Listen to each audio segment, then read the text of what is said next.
Hello everyone, welcome to Asha tutorial coaching classes. आज हम लोग केमिस्ट्री क्लास 12 का जो सेकंड चैप्टर है सॉल्यूशन, उसके बारे में स्टडी करेंगे कि सॉल्यूशन क्या होता है और बेसिकली उसका जो कंसंट्रेशन होता है सॉल्यूशन का, उसको हम लोग कैसे एक्सप्रेस करते हैं। ठीक है, तो let's start. What is solution? Solution is basically mixture. Solution क्या होता है? It is a mixture. किस चीज़ का mixture? It is a mixture of two or more substances, दो या उससे ज़्यादा सब्सटेंसेस का मिक्सचर होता है सॉल्यूशन। ठीक है, बट कैसा mixture? Is a homogeneous mixture. यहाँ पे एक टर्म होता है homogeneous. Homogeneous, homo means what? Homo means same.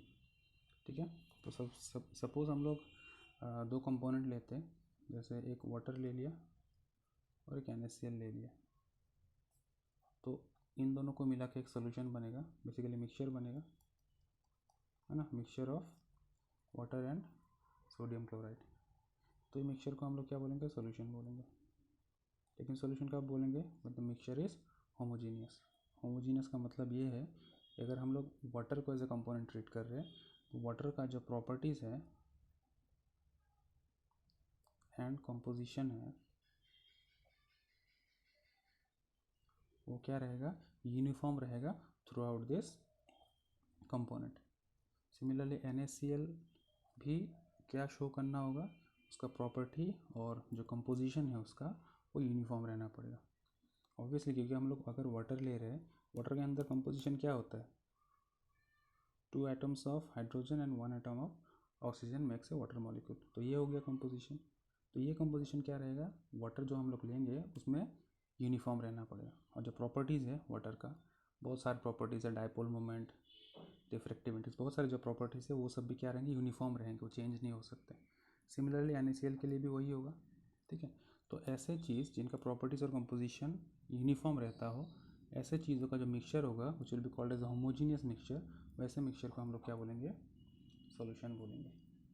ठीक है, तो water plus NaCl makes a solution. ठीक है ना, सॉल्यूशन में दो या दो से ज़्यादा कंपोनेंट भी हो सकते हैं, वो हम लोग धीरे धीरे पढ़ेंगे।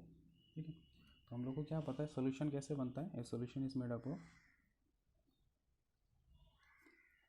Solvent and solutes. सॉल्यूट, ज़रूरी नहीं कि सॉल्यूट, ये सॉल्यूट्स भी हो सकते हैं, एक से ज़्यादा भी हो सकते हैं। कैसे, मैं आपको बताऊं। Suppose we have a solution of A plus B which is making a solution। ठीक है, समझ लीजिए A है आपका 5 kg और B है आपका 4 kg। तो जो एक्सेस में रहेगा, जिसका क्वांटिटी ज़्यादा होगा, उसको हम लोग क्या बोलेंगे? सॉल्वेंट बोलते हैं। और जिसका कंपैरेटिवली कम रहता है ना, कंसंट्रेशन या अमाउंट, उसको क्या बोलेंगे हम लोग? सॉल्यूट बोलेंगे। ठीक है, ये हो गया आपका जब दो कंपोनेंट रहता है, जिसको हम लोग बाइनरी सॉल्यूशन बोलते हैं। बाइनरी सॉल्यूशन मतलब क्या? ऐसा सॉल्यूशन जिसमें total number of component is 2। मान लीजिए हम लोग के पास एक मोर देन 2 कंपोनेंट वाला सॉल्यूशन है, for example A plus B plus C, this makes a solution. समझ लीजिए सॉल्यूशन हो गया 100 kg का, सब कुछ मिला कर। तो मान लीजिए जो A है वो हो गया आपका 70 kg। ठीक है, जो B है वो हो गया आपका 10 kg और जो C है वो हो गया आपका 20 kg। तो इसमें से सॉल्वेंट कौन सा, सॉल्यूट कौन सा? सॉल्वेंट हमेशा एक ही होता है। ठीक है, कौन सा? जिसका क्वांटिटी, जिसका कंसंट्रेशन ज़्यादा होता है सॉल्यूशन में। फॉर एग्जांपल इन तीनों में से सबसे ज़्यादा क्वांटिटी किसका? A का। So A will be treated as the solvent, और बाकी जो सब रहेंगे उनको क्या बोलेंगे? सॉल्यूट्स। सॉल्यूट्स, क्योंकि एक से ज़्यादा प्रेजेंट है सॉल्यूट, इसीलिए हम लोग सॉल्यूट्स बोलते हैं। ठीक है, तो कोई भी एक सॉल्यूशन हो जिसमें आपका जो कंपोनेंट सबसे ज़्यादा क्वांटिटी या सबसे ज़्यादा कंसंट्रेशन में प्रेजेंट होगा, उस कंपोनेंट को हम लोग क्या बोलेंगे? सॉल्वेंट। उसके बाद बाकी जितने भी रहेंगे क्योंकि ऑब्वियसली वो तो सॉल्वेंट से कम ही रहेंगे उनमें कॉन्सेंट्रेशन या quantity, so those will be called as the solutes. For example, if you take example of air, ठीक है, एयर में क्या क्या होता है हम लोगों को पता है. Air is composed of nitrogen which contributes 78% to the air. ठीक है, 78% हो गया नाइट्रोजन गैस, 21% हो गया ऑक्सीजन गैस. ठीक है, 1% हो गया आपका अदर गैसेस. अदर गैसेस में क्या क्या आता है मैं आपको बताता हूँ. बहुत सारे आर्गन आते हैं, कार्बन डाइऑक्साइड आते हैं, ठीक है, नियॉन, हीलियम एक्सेट्रा, ऐसा बहुत कम क्वांटिटी में रहते हैं. ठीक है, तो अगर हम लोग एयर को एज ए सोल्यूशन ट्रीट करेंगे, obviously because air is a solution, है ना, solution of what, solution of various gases, और सब गैस का अपना अपना प्रॉपर्टी और कंपोजिशन है. तो इसमें से अगर हम लोग बोले कि सॉल्वेंट क्या होगा एयर के लिए, सॉल्वेंट क्या होता है, ऐसा कंपोनेंट जिसका क्वांटिटी सबसे ज़्यादा होता है. तो यहाँ पे नाइट्रोजन गैस का क्वांटिटी सबसे ज़्यादा है 78%. सो सॉल्वेंट कौन सा होगा, नाइट्रोजन गैस. एंड बाकी जो रहेंगे those will be called as solutes. क्या है, ऑक्सीजन है एंड अदर गैसेस.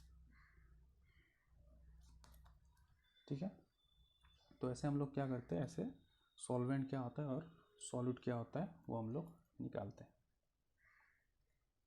और बहुत सारे एग्जांपल्स हैं, जैसे